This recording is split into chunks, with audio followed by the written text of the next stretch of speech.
उसने हिजबुल्लाह को निपटा दिया। हिजबुल्लाह कुछ नहीं कर पाएगा। ये पूरे जिहाद फी सबिलिल्लाह और आ जाओ हम लड़ेंगे, हम गाजी हैं, फाजी हैं, गाजी का गाजर बना देगा वो मार मार के। जैसे हमास वालों का सुअर बना रखा है, हिजबुल्लाह का भी सुअर बनाएगा वो। अमेरिका ने बोला तेल नहीं लेगा भारत रूस से, भारत ने बोला कि अभी तेल लेगा और 10 गुना और लेगा, और तुम्हें जो बिगाड़ना है तुम बिगाड़ लो, तुम्हें जो बिगाड़ना है तुम बिगाड़ लो।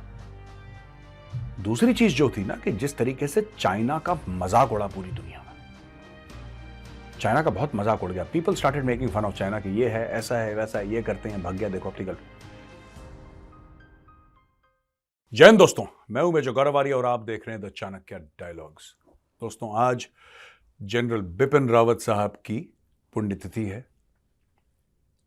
जनरल बिपिन रावत साहब ने जो देश के लिए करा वो सब पता है आपको एक एक उनका जो योगदान है आपको पता है। एक छोटी सी कहानी, आज खबर सुनाने के पहले एक छोटी सी कहानी, उनके और मेरे बीच की एक बातचीत, उसके बारे में मैं आपको बताऊंगा। तब आपको पता लगेगा वो कैसे इंसान थे, उनकी सोच कैसी थी। क्योंकि जनरली लोग क्या कहते हैं कि अच्छा वो जनरल साहब को हमने टीवी पे देखा, उनके बयान सुने, हमने फोटो देखी अखबार पे, लेकिन जो पर्सनल इंटरेक्शन होता है, जो व्यक्तिगत तौर पे आप जाके मिलते हैं किसी से, तो दोस्तों हुआ ये कि मुझे मैंने अपॉइंटमेंट मांगी आर्मी चीफ से। उस समय आर्मी चीफ, 2017 की बात है दोस्तों, उस समय army chief general Bipin Rawat हुआ करते थे। पहले मैंने कोशिश करी कि सुषमा जी के साथ मेरी बातचीत हो जाए। मुझे यूके की पार्लियामेंट से एक इनविटेशन आया था कि आप आइए यूके की पार्लियामेंट में, हाउस ऑफ कॉमन्स में, और आप बात करिए कश्मीर के मुद्दे के बारे में। तो मैं थोड़ा सा कंफ्यूज हो गया कि भाई मैं जाऊंगा, क्योंकि मैं फॉर्मर इंडियन आर्मी ऑफिसर हूं, ऐसा ना हो कि मैं वहां पे कुछ गलत बोल दूं, मेरे मुंह से कुछ गलत निकल जाए और ये मामला कंट्रोवर्शियल हो जाए। तो किससे गाइडेंस लूं, मुझे समझ में नहीं आया। तो सुषमा स्वराज जी बिजी थी, वो शी वॉज ट्रैवलिंग, वो थी नहीं, she was not in Delhi, वरना मैं कोशिश करता।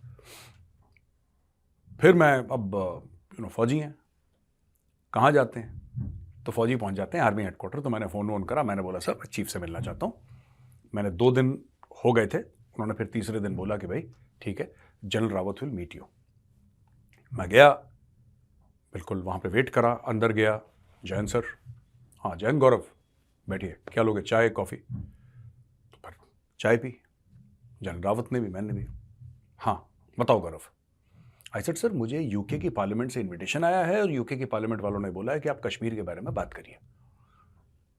हाँ तो अच्छी बात है, ये तो बहुत अच्छी बात है, जाओ गो एंड टॉक।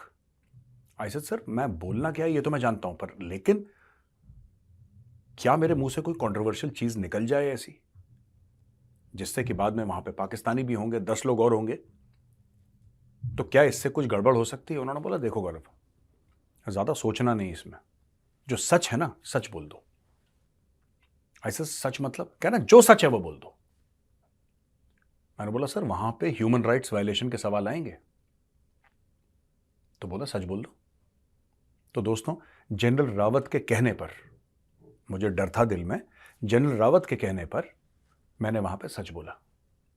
मैंने बोला हां, कश्मीर में जब टेररिज्म के शुरुआत के दिन थे, ह्यूमन राइट्स वायलेशंस के केसेस हुए थे, लेकिन लोगों को सजा भी मिली है इसकी, जो सच बात है, मैंने बोल दी। और मीडिया ने इस चीज को कवर भी कर रखा है। तो वहां पे पाकिस्तानी बड़ा कंफ्यूज थे उसके बाद कि साहब आपने कैसे बोल दिया, आपने तो कबूल कर लिया। मैं लोग कबूल क्या है यार, हम लोग तो इंडियन आर्मी ने सिखाया है कि सच बोलो, कितना भी कड़वा हो। और हाँ, जनरल रावत ने एक और चीज बोली वैसे ही बोलते थे, उनका थोड़ा सा तरीका ऐसी था बोलने का। और क्या पहन के जा रहा है वहां पे? ऐसा सूट पहन रहा हूं मैं, वाल वेयर सूट। टाई तो पहनेगा ना? अच्छा सर। कौन सी टाई? मुझे पता था वो क्या पूछना चाह रहे हैं जनरल रावत, उनके दिमाग में क्या चल रहा है मुझे पता था। मैं सर कुमाऊं रेजिमेंट की टाई पहनूंगा। वेल डन, शाबाश, ऑल द बेस्ट। कहानी खत्म। 10 मिनट के अंदर चाय भी पी ली, ये सब बातचीत भी हो गई, मुझे क्लैरिटी भी मिल गई मुझे क्या करना है। और वो स्पीच आपके आशीर्वाद से दोस्तों बड़ी सक्सेसफुल रही। यूट्यूब में आज की तारीख में भी वो स्पीच है, आप देख सकते हैं, मैंने कुमाऊं रेजिमेंट की टाई पहनी है। दोस्तों ये थी जनरल बिपिन रावत के, और भी 2-3 इंटरेक्शंस हुए उनके साथ, बड़ा अच्छा लगा उनके साथ मिलकर। He was a very a very fine officer and a gentleman, larger than life, बड़े जिसको कहते हैं ना कि दिलखुश, उस टाइप के थे। मैंने उनकी एक और उनके घर में बैठ के मैं ले गया था अपनी टीम को बाहर से दिखाने के लिए। तो फिर मैंने शूट भी करा उनके घर के अंदर, और उसका लिंक यहाँ पे पड़ा हुआ है, आप लिंक पे जाइए और देखिएगा। जनरल बिपिन रावत, कितनी सादगी की जिंदगी। उनके फादर भी लेफ्टिनेंट जनरल थे, लेफ्टिनेंट जनरल लक्ष्मण सिंह रावत, उनके father, he was also he was a general in the Indian army. General Rawat was army cheap end of course CDS, आपको पता ही है. लेकिन कितनी सादगी की जिंदगी उन्होंने बिताई, ये आप नीचे जाके लिंक में क्लिक करिए, आपको पता लग जाएगा. अच्छा, अब दोस्तों आते हैं मेन खबरों पे. और सबसे पहली ये खबर है आज की कि FBI, federal bureau of investigation, जैसे इंडिया में इंटेलिजेंस ब्यूरो है, वहां पे अमेरिका में फेडरल ब्यूरो ऑफ इन्वेस्टिगेशन है, उनका जो चीफ है क्रिस्टोफर ए रे, वो आ रहे हैं भारत. और ये जो FBI के डायरेक्टर हैं क्रिस्टोफर रे, ये 11 और 12 दिसंबर के बीच में आएंगे और हमारी जो सेंट्रल इंटेलिजेंस एजेंसीज हैं और मिनिस्ट्री ऑफ होम अफेयर्स हैं, उनके साथ बातचीत करेंगे. इसके अलावा ये जो देखिए, इन्होंने 2017 में चार्ज लिया था, अब ये पहली बार आ रहे हैं इतने सालों के बाद, और कहते हैं कि ये तो पहली बार आ ही रहे हैं, लेकिन 12 साल में, पिछले 12 साल में कोई FBI का डायरेक्टर, प्रेसिडेंट आ गए, राष्ट्रपति अमेरिका के आ गए, FBI डायरेक्टर 12 साल के बाद भारत में आ रहे हैं. अच्छा दोस्तों, ये पन्नू वाला जो मामला है ना, कि पन्नू को मारने की कोशिश करी, ये सब, तो इसके बैकग्राउंड में ये जो पूरा इनके जो क्रिस्टोफर रे हैं, डायरेक्टर FBI, इनका आना बड़ा महत्वपूर्ण है, राइट. और मुझे लगता है कि अमेरिका भी अब मिडिल पाथ, क्योंकि एक तो पन्नू का मुंह बंद नहीं रहता, पन्नू को है ना बवासीर है, पन्नू के साथ कोई बड़ी सीरियस प्रॉब्लम है. Pannu keeps on talking. अभी पन्नू ने क्या बोला कि मैं पार्लियामेंट पे बम मार दूंगा, पार्लियामेंट को उड़ा दूंगा, डिसरप्ट कर दूंगा, अटैक कर दूंगा, जो भी उसने बोला पन्नू ने. अब इशू ये है ना कि पन्नू जितना मुंह खोलता है, इंडिया का केस उतना स्ट्रांग बनता है. पन्नू जितनी बकवास करता है, देखिए आप लगातार बोलेंगे ना, आपको लगता है कि मैं बड़ा फाइन बैलेंस लेके चल रहा हूं. आप ये हर समय सोचते हैं कि मैं इतना बोलूंगा, यहां तक पुश करूंगा, पर यहां तक लीगल है, इसके आगे इलीगल है, यहां तक फ्रीडम ऑफ स्पीच है, उसके आगे हो जाती है अबेटमेंट टू टेररिज्म, तो मैं यहां पर रोक दूंगा. क्या होता है, कभी कभी भावनाओं में इंसान बह जाता है, अच्छा, मैं एक और बात कहना चाहता हूं यार. मैं नहीं चाहता कि कोई पन्नू को मारे, ये मेरी दिल की राय है, एक दिल से ये राय दे रहा हूं मैं आपको, मतलब मैं नहीं चाहता कोई पन्नू को मारे यार. पर अगर पन्नू को मार भी दिया तो क्या हुआ, मुझे समझ में नहीं आ रहा, इतना क्यों हाइपर हो रहे हैं लोग कि पन्नू को मारने की कोशिश, निज्जर को मार दिया, ये सब तो क्या हुआ, निपटा दिया तो. आई have not understood the logic यार. वो जो जहाज गए थे 9/11 में वर्ल्ड ट्रेड टावर्स के अंदर, वो तो ओसामा ने नहीं उड़ाए थे, ओसामा बिन लादेन ने वो तो नहीं उड़ाए थे, वो तो उसके गुर्गों ने उड़ाए थे. अमेरिका ओसामा बिन लादेन को मार देता है, लोग कहते हैं well done. America al Zawahiri को मार देता है, लोग कहते हैं शाबाश, बहुत ही अच्छा करा आपने.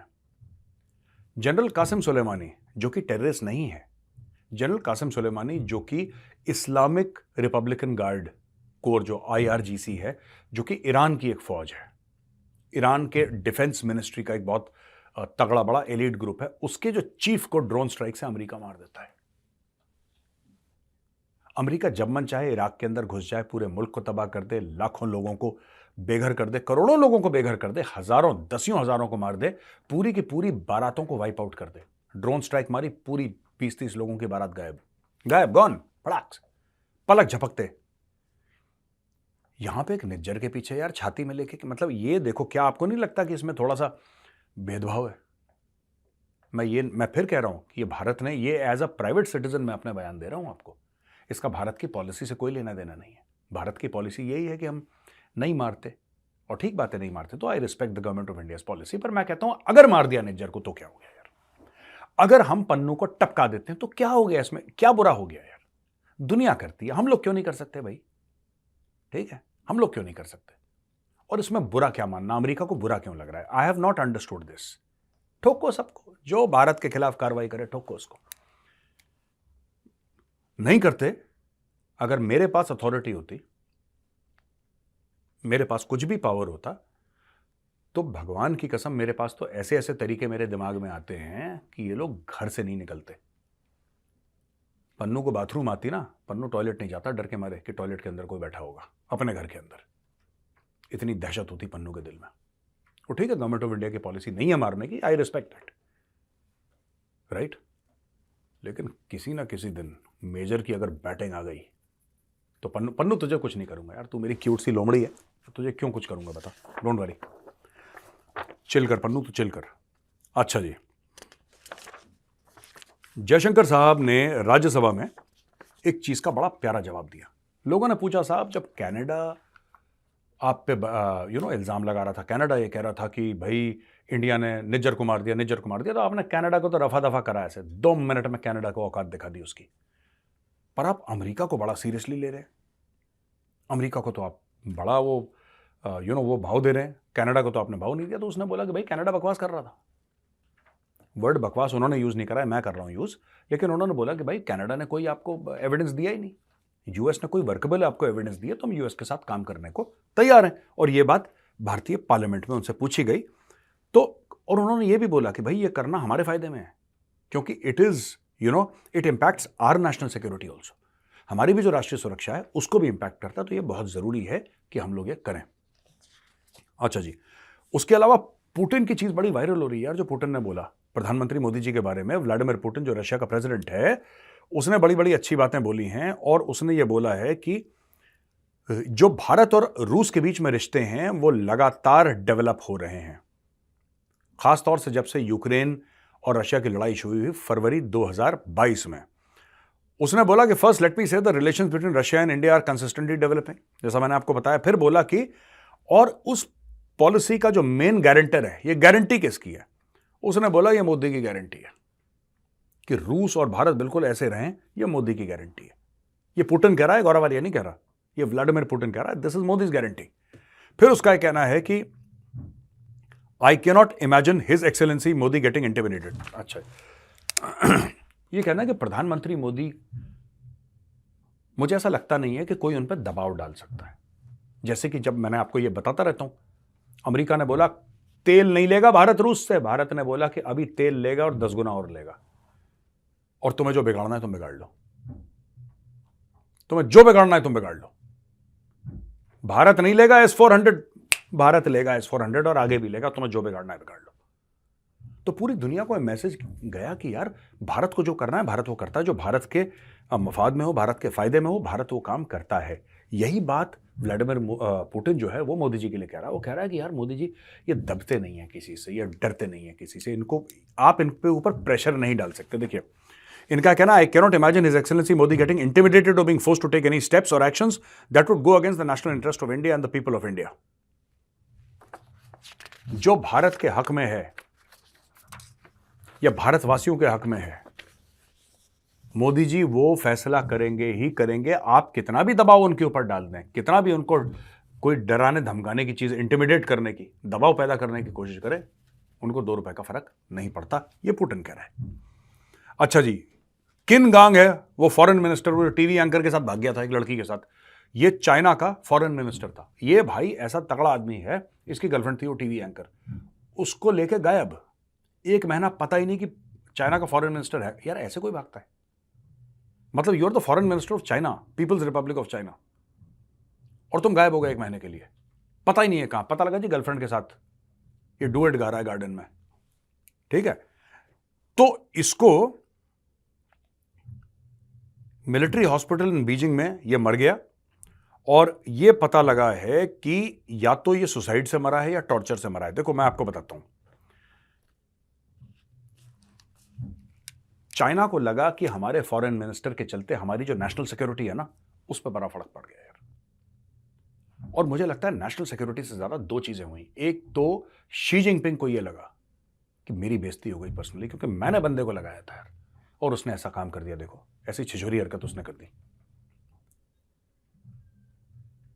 दूसरी चीज जो थी ना, कि जिस तरीके से चाइना का मजाक उड़ा पूरी दुनिया में, चाइना का बहुत मजाक उड़ गया। People started making fun of China कि ये है, ऐसा है, वैसा है, ये करते हैं, भाग गया देखो अपनी गर्लफ्रेंड। तो क्या हुआ कि उससे बड़ा बुरा लगा, तो बोला कि नहीं, इसका तो तभी हिसाब हो सकता है जब इसकी जान ले ली जाए। तो उस बंदे की जान ले ली, और बीजिंग के मिलिट्री हॉस्पिटल में पता लगा कि उन्होंने अपना दम तोड़ दिया है। किन गैंग, माउथ से तुम उसकी आत्मा को शांति दे, भगवान भगवान मानते नहीं है चाइनीज, तो माउथ से तुम कह सकते हो उनका जो सुप्रीम लीडर था एक जमाने में, उसकी आत्मा को शांति दे और खुश रहे बंदा। अच्छा, नेतन्याहू की एक और वार्निंग है। भाई ये क्या बंदा है यार नेतन्याहू। नेतन्याहू ने एक बात बोली है बेरूट के बारे में ना। अगर उसने ये बोला कि अगर हिजबुल्लाह को ये गलतफहमी है कि वो अटैक कर सकता है इजराइल को। अगर हिजबुल्लाह के मन में ये बात है, ये जिहाद का कीड़ा चूं चूं कर रहा है उसके पेट में, कूं कूं कर रहा है उसके पेट में, तो वो कहता है कि मैं गाजा और खान यूनिस, जैसे मैंने करा था ना, खान यूनिस आप जानते हैं, गाजा आप जानते हैं, जिसको बिल्कुल फ्लैटन कर दिया ना इसराइल ने, कह रहा मैं बेरूट को फ्लैटन कर दूंगा। ये बेंजामिन नेतन्याहू की सीधी सादी उसने धमकी, तो क्या है, उसने सीधी सादी जिसको कहते हैं ना चेतावनी, एक वार्निंग दे दी कि अगर तुमने कुछ करा, ठीक है, जो छोटी मोटी पुट तुम करते रहते हो, दिवाली के पटाखे चला, दैट्स ओके, अगर तुमने फुल फ्लेजेड अटैक के बारे में सोचा तो मैं इतना बुरा हशर करूंगा। और ये इनको क्या, मैं आपको बताता हूं, बहुत दिन पहले मैंने एक खबर कवर करी थी, हफ्ता 10 दिन हो गए दोस्तों। खबर ये थी कि वैगनर ग्रुप है ना रशिया का, वैगनर ग्रुप जो है वो लेबनान में एक्टिव है। वैगनर ग्रुप के पास एयर डिफेंस इक्विपमेंट है और वैगनर ग्रुप जो है वो इनकी मदद कर रहा है, और रूस ने अपने लोग भेजे हैं थ्रू वैगनर ग्रुप कि आप जाइए और हिजबुल्लाह की मदद करिए। यह मामला चल रहा है, ये रशिया ने करवा रखा है। अब रशिया ने क्योंकि वहां पे वैगनर ग्रुप भेजा है, तो भाई इसमें है क्या चक्कर, इसमें सिर्फ यह चक्कर है कि आप जाओ, जब इजराइल के एयरक्राफ्ट आएंगे बॉम्ब करने के लिए, तो आपके पास भी एयर डिफेंस इक्विपमेंट होगा, क्योंकि हमास के पास तो है नहीं गाजा में। हमास को इजरायली जहाज मन चाहे तब लपेट देते हैं यार, 10 बिल्डिंगें गिरानी, एक बटन दबाया 10 बिल्डिंग, क्यों? क्योंकि हमास के पास एयर डिफेंस कैपेबिलिटी नहीं है, हमास के पास वो मिसाइल्स ही नहीं है जिससे आप, मिसाइल उनकी वो है, वो कट्टे वाली, जैसे कट्टा होता है ना, वो कट्टे वाली है, फायर करा वहां पे गिर के बम, दैट्स इट। इसके अलावा उनके पास मिसाइल्स वो नहीं है सरफेस टू एयर, जिसको यहां से फायर करा और वहां पे जाके जहाज को गिरा दिया। वो एयर डिफेंस वाला मामला उनका बहुत मतलब ना के बराबर है। अगर कल इजराइल अपनी सीमा में आ गया और हिजबुल्लाह को उसने निपटा दिया, वहां पे उसने हिजबुल्लाह को निपटा दिया, हिजबुल्लाह कुछ नहीं कर पाएगा। ये पूरे जिहाद फी सबीलिल्लाह और आ जाओ हम लड़ेंगे, हम गाजी हैं फाजी हैं, गाजी का गाजर बना देगा वो मार मार के, जैसे हमास वालों का सुअर बना रखा है, हिजबुल्लाह का भी सुअर बनाएगा वो। तो भाई हिजबुल्लाह वाले अब तड़प रहे हैं। हिजबुल्लाह वालों ने बोला ईरान को, हिजबुल्लाह का बाप बैठा ना ईरान में, पापा पापा ये तो मारेंगे इजरायली, तो उन्होंने पापा ने फिर ईरान ने अपने पापा चाइना को बोला, ईरान का बाप भी तो है, ईरान जो इतना उछल रहा है किसके दम पे उछल रहा है, चीन के दम पे, तो उसने अपने पापा को बोला। तो फिर चीन जो था ईरान का पापा, चीन ने अपने दोस्त रूस को बोला कि यार कुछ करो, तो उसने बोला ठीक है भाई मैं देखता हूं क्या कर सकता हूं। तो वैगनर ग्रुप को भेजा है वहां पे सरफेस टू एयर मिसाइल्स के साथ कि अगर कभी इजरायली प्लेन्स आएंगे तो ये उनको अटैक कर सकते हैं, उनको डाउन कर सकते हैं। लेकिन इजराइल के पास F-35 है और मुझे नहीं लगता कि ये ज्यादा कुछ कर पाएंगे अपनी आउटडेटेड एयर डिफेंस कैपेबिलिटी। ऐसा तो नहीं कि S-400 वहां पे लगा रखा है, ऐसा तो बिल्कुल नहीं है, उन्होंने पुराने कुछ सिस्टम लगा रखे हैं।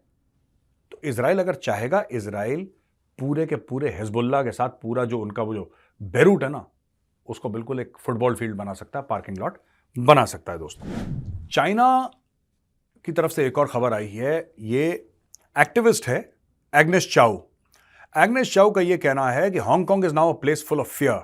ये प्रो डेमोक्रेसी एक्टिविस्ट है एग्नेस चाउ, और इसने ये बोला है कि नहीं यार, हांगकांग में ना बड़ा आजकल मामला है, चाइना ने बिल्कुल ऐसे कंट्रोल करके रखा है कि मतलब चाइना आपको सोच विचारने का मौका नहीं देता, कुछ लिखने का, कुछ बोलने का मौका नहीं देता, आपको वही काम। अब देखना, हांगकांग 99 साल अंग्रेजों के साथ रहा, फिर एक डील हुई कि अब अगले 99 साल चाइना के साथ रहेगा। जब अंग्रेजों के साथ ये थे, अंग्रेजों के अंडर थे ब्रिटिश में, तब इनको पूरा फ्रीडम मिला। अब ये चाइनीज के अंडर आ गया, चाइनीज तो चाइना कहता कौन सा फ्रीडम है यार, मुंह खोलोगे तोड़ देंगे मुंह, चाइनीज की तो पॉलिसी यही है, मुंह खोलोगे मुंह तोड़ देंगे। तो ये वहां से लड़की भग गई है, 27 साल की लड़की है ये, और ये टोरंटो में रहती है, कनाडा में जाके। अच्छा, एक नया कंट्रोवर्शियल नेशनल सिक्योरिटी लॉ आया है जो कि चाइनीज अथॉरिटीज को यह पावर देता है कि पॉलिटिकल और सिविक एक्टिविटी है हांगकांग में, उनमें जो भी इंडल्ज करेगा उनको उठा लो। यह नया कानून चाइना में आया है कि खासतौर से हांगकांग के लिए स्पेसिफिक है कि कोई भी ज्यादा पॉलिटिकल एक्टिविटी ऐसी करता है जो कि चाइनीज कम्युनिस्ट पार्टी के खिलाफ, उठा लो। जबकि हांगकांग ऑटोनोमस है। आपको पता है एक बात, हांगकांग का पासपोर्ट अलग है, चाइनीज पासपोर्ट यूज नहीं करते हांगकांग वाले, हांगकांग की करेंसी अलग है, हांगकांग का सब कुछ मैटर अलग है हांगकांग का, और है वो चाइना के अंडर, उसका पासपोर्ट भी अलग, उसकी करेंसी भी अलग, वो पूरी तरीके से एक किस्म से वो इंडिपेंडेंट ऑटोनोमस है, लेकिन चाइना कंट्रोल करता है उसको। और क्योंकि चाइना कंट्रोल करता है, चाइना फिर मार पिटाई भी करता है। अभी एग्नेस चाउ तो भाग गई, वहां पे टोरंटो में रह रही है। डोमोसिस तो ये एक प्रो डेमोक्रेसी ग्रुप है Hong Kong pro democracy group Demosisto with fellow activist Nathan Law and Joshua Wong, इनके साथ ये रन कर रही है। और large scale anti government protest थी 2012, 2014 और 2019 में। 2020 में एग्नेस चाउ को जेल में डाला गया, फिर ये जेल से निकली। जब जेल से निकली, बाद में ये फरार हो गई, अब जाके कनाडा टोरंटो में। तो दोस्तों, आज का वीडियो यहीं पे खत्म होता है। अब हम आते हैं क्वेश्चन एंड आंसर्स पर। दोस्तों, पहला सवाल है सनातनी ज्ञानचंद। वाह, कहते हैं माय नेम इज जय हिंद मेजर साहब, माय नेम इज विधान जी नमस्कार। ये कहते हैं कि मेरा ये सवाल है कि स्पेशल रेजिमेंट इंडियन आर्मी में, जिसमें कि कुछ ही लोग कुछ सर्टेन कम्युनिटी के जा सकते हैं, और कुछ लोग कहते हैं कि ये गलत है और इसको ये मानते हैं कि भेदभाव है। मैं भी इस चीज का विक्टिम हूं, क्योंकि मैं गुजरात का हूं और recruitment in the army is very less. ये कहना चाहते हैं कि मैं गुजरात से हूं, वहां पे आर्मी की रिक्रूटमेंट बहुत कम है और हमें डिस्क्रिमिनेशन का सामना करना पड़ता है, यानी कि भेदभाव का सामना करना पड़ता है। पहली चीज तो विधान जी, मैं आपको यह बता दूं कि आपका स्टेटमेंट बिल्कुल गलत है। ठीक है, मैं कुमाऊं रेजिमेंट से ताल्लुक रखता हूं और कुमाऊं रेजिमेंट में आधे अहीर हैं। कुमाऊं रेजिमेंट में सारे कुमाऊनी नहीं है। मेरी यूनिट है 17 कुमाऊं। 17 कुमाऊं प्योर कुमाऊं है। 3 कुमाऊं राइफल्स है, it is part of Kumaon regiment. वो प्योर कुमाऊं नहीं रहे, लेकिन 11 कुमाऊं, 13 कुमाऊं ये प्योर अहीर है। और बाकी जो हमारी यूनिट्स हैं उसमें 50% अहीर और 50% कुमाऊं नहीं है। ब्रिगेड ऑफ गार्ड्स पूरी मिक्स्ड है। सिख रेजिमेंट अब मिक्स हो रही है, हर जगह मिक्स हो रहे हैं। Gurkhas, everybody is mix. तो आप ये मत सोचना, ये जो जब से अग्निवीर शुरू हुआ है ये और होना शुरू हो गया है मिक्स। ये पहले भी मिक्स था, मैं ये नहीं कह रहा पहले मिक्स नहीं था। हमारे तो अहीर है। 1962 रिजांगला की लड़ाई किसने लड़ी थी? 13 कुमाऊं रेजिमेंट ने। 13 कुमाऊं रेजिमेंट प्योर अहीर है। चार्ली कंपनी प्योर अहीर है। वहां पे जो लोग जिन्होंने रिजांगला की लड़ाई लड़ी थी मेजर शैतान सिंह के साथ, वो सारे के सारे तो उसमें से 70-80% तो रेवाड़ी के थे, हरियाणा के रहने वाले, है ना। तो ऐसा नहीं है कि किसी के खिलाफ डिस्क्रिमिनेशन है। देखिए, फौज पूरे हर एक स्टेट में नहीं जाती। फौज को भी देखिए बात ये होती है ना कि आपको लोग रिक्रूट करना है, जहां पे फौज को लगता है कि ज्यादा लोग हमें मिल पाएंगे, फौज वहां पे चली जाती है। मुझे नहीं पता इनके रिक्रूटमेंट पैटर्न कैसे होते हैं फौज के, इंडियन आर्मी के। I am not the correct person, but ये जो कह रहे हैं ना डिस्क्रिमिनेशन नहीं होता है।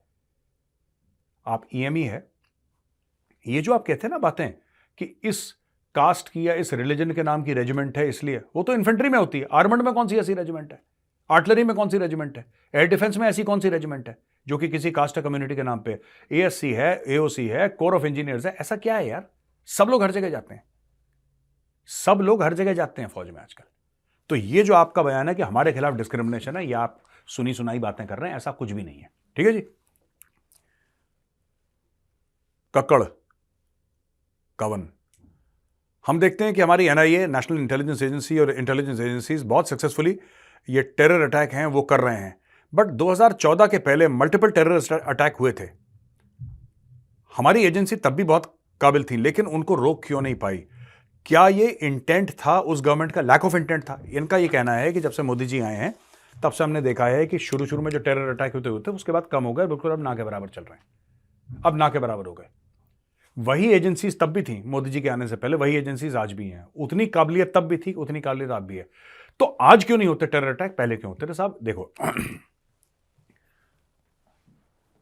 पहले मोदी जी ने प्यार से समझाया, फिर मोदी जी ने मार से समझाया, बस इतनी सी बात है। मोदी जी के समय भी पठानकोट हुआ, उड़ी हुआ ना, तो पहले मोदी जी ने प्यार से समझाया, देखो ये सब मत करो, ये सब बचपने की हरकतें मत करो। फिर मोदी जी ने बोला अच्छा ठीक है बेटा, अब तू बातों से, डांट से नहीं समझ रहा, अब तुझे पड़ेगी मार। तो जैसे हमारे टाइम पर मास्टर जी बैंत लेके ना पूरा अंग अंग लाल कर देते थे, वो ऐड नहीं आते टीवी पे, अंग अंग फड़का, तो वही मार मार के बालाकोट हुआ, 300 आतंकी मारे, सर्जिकल स्ट्राइक हुई। अब पाकिस्तान को पता लग गया कि इनका बाप दिल्ली में बैठा है, और अगर कुछ गड़बड़ करी, कुछ गड़बड़ इतनी सी भी कुछ ऐसा हुआ, ठीक है, देखो छोटी मोटी चीजें होंगी कश्मीर में, अभी 5 साल और होंगी, इतनी जल्दी नहीं बैठने वाला। लेकिन अगर आपने कुछ ऐसा करा, ठीक है, कुछ मेजर करा, तो इंडियन आर्मी जाएगी और फाड़ देगी, बिल्कुल सर से पैर तक चीर देगी। ये पाकिस्तान को कम्युनिकेशन जा चुका है। हम अगर 26/11 के बाद कुछ अटैक करते पाकिस्तान पे, और पाकिस्तान को पता लगता कि भाई 26/11 हुआ है और कुछ हमारी इनकी इंडिया की आर्म्ड फोर्सेस हैं, हमें नुकसान पहुंचा सकती हैं, अगर 26/11 के बाद हम मोटा कोई कदम उठाते और जंग पे एक्चुअली चले जाते पाकिस्तान के साथ, तो फिर आपका ये उड़ी उड़ी ये सब नहीं होते, वो रुक जाते। रुक गया ना, आप खुद ही बोल रहे हैं ना रुक गया। रुक इसलिए गया क्योंकि बालाकोट में 300 निपटा दिया। रुक इसीलिए गया क्योंकि अंदर घुस के सर्जिकल स्ट्राइक करी, सबको ठोक दिया। जिस दिन बकवास करेंगे पाकिस्तानी, फिर से पैरा SF जाएगी, फिर से साफ कर देगी वहाँ पे। घास कटाई चलती रहेगी पाकिस्तान की, इसलिए डर के मारे चुप बैठे हैं जितने भी है ना ये जहाद करने वाले। जिहाद तो बोल नहीं पाते पाकिस्तानी पंजाबी, जहाद करने वाले जितने बैठे हैं लाहौर में, इनका हलक में हाथ डाल के पेट से जहाद निकाल दिया इनका। ठीक है जी। कनिष्क शंडेलिया, जैन सर, जैन कनिष्क जी, मैं जानना चाहता हूं about great chief of army staff Sam Manekshaw sir, his life has been an inspiration. यार ये एक मैंने आर्टिकल लिखा था, red motorcycle in a country, बहुत पहले मैंने लिखा था आर्टिकल। ये आर्टिकल मैं रिक्वेस्ट करूंगा एडिटर को कि इसका लिंक डाल दे नीचे डिस्क्रिप्शन में, तो आप जनरल सैम मानेकशॉ के बारे में पढ़ सकते हैं। जनरल सैम मानेकशॉ की खासियत ये थी कि यार he was a soldiers general. बड़े सुलझे हुए शख्स, बड़े दरिया दिल, बहादुर, और किसी के सामने झुकना नहीं, राइट? बड़े को भी इज्जत देनी, छोटे को भी इज्जत देनी, and master strategist, master strategist. जब पूरी कैबिनेट ने बोला था और इंदिरा जी ने यह बोला था कि अप्रैल में अटैक कर दो, ही सेड नो। उन्होंने अपने समय से अटैक करा, अपने हिसाब से पाकिस्तान को जवाब दिया। जब पाकिस्तान ने ऑपरेशन चंगेज खान लॉन्च करा था, अपने हिसाब से उन्होंने सब कुछ करा, और 13 दिन के अंदर ईस्ट पाकिस्तान बांग्लादेश बन गया। That was general Sam Manekshaw, later field marshal Sam Manekshaw. तो पढ़िएगा आर्टिकल। सुजय सुनील, जैन गौरव सर, जैन सुजय जी, ये कहते हैं मेरा नाम सुजय है, मैं पुणे से हूं। मेरा सवाल आपसे यह है कि यूएसए सपोर्ट नहीं कर रहा यूक्रेन को मिलिटरीली जितना उसको करना चाहिए, और वो डायलॉग और डिप्लोमेसी यूक्रेन और रशिया के कर रहा है। आपको क्या लगता है कि America will do the same if war between China and Taiwan happens? क्या आपको लगता है? नहीं, मुझे ऐसा नहीं लगता है, मुझे ऐसा नहीं लगता है। और मुझे ऐसा लगता है कि ताइवान जो है ना, वो रेड लाइन है अमेरिका की। यूक्रेन वाला कोई एक्सपेक्ट नहीं कर रहा था, मैं खुद भी एक्सपेक्ट नहीं कर रहा था कि रशिया घुस जाएगा यूक्रेन में। यूक्रेन का मामला अलग है, it's a different matter. China का मामला बिल्कुल अलग है। रशिया जो है वो यूएस को जो यूएस का जो वर्चस्व है दुनिया में, रशिया उसको चैलेंज नहीं कर रहा, चाइना उसको चैलेंज कर रहा है। ठीक है ना? और ये जो ताइवान है, ताइवान के बारे में तो US has been very specific कि अगर ताइवान के अंदर मिलिट्री घुसती है चीन की, तो काफी सारे फ्रंट एक्टिव हो जाएंगे। और मुझे तो ये भी लगता है, और करना भी चाहिए भारत को, कि अगर चीन चढ़ दौड़ता है ताइवान के ऊपर, मुझे ऐसा लगता है, देखो ऐसा हो ना हो, आई कैन नॉट से, depending on the situation I will give my बयान। हो सकता है मैं आज अगर देखूं सिचुएशन तो मुझे लगे कि हाँ भारत कुछ करेगा, पर मुझे सिचुएशन ना लगे तो मैं वही चीज बोलूंगा कि भारत कुछ नहीं करेगा अभी। ये सिचुएशन पर डिपेंड करता है, ठीक है? लेकिन मुझे ऐसा लगता है कि अगर इसका फायदा उठा के भारत कुछ कर देता है, जैसे चीन लग गया, तो वहां पर जाहिर सी बात है 2-3 और फोर्सेस पहुंच जाएंगी ताइवान के अलावा। मुझे लगता है कि भारत को लाइन ऑफ एक्चुअल कंट्रोल पर कुछ ना कुछ एक्शन फिर लेना चाहिए अगर चाइना करता है, और मुझे लगता है कि चाइना को पता भी होगा कि भारत कुछ करेगा। तो दोस्तों, आज का वीडियो कैसा लगा आपको? अगर वीडियो पसंद आए तो उस वीडियो को लाइक करिए, हमारे चैनल को सब्सक्राइब करिए, बेल आइकन दबाना बिल्कुल मत भूलिएगा। जय हिंद, वंदे मातरम, भारत माता की जय।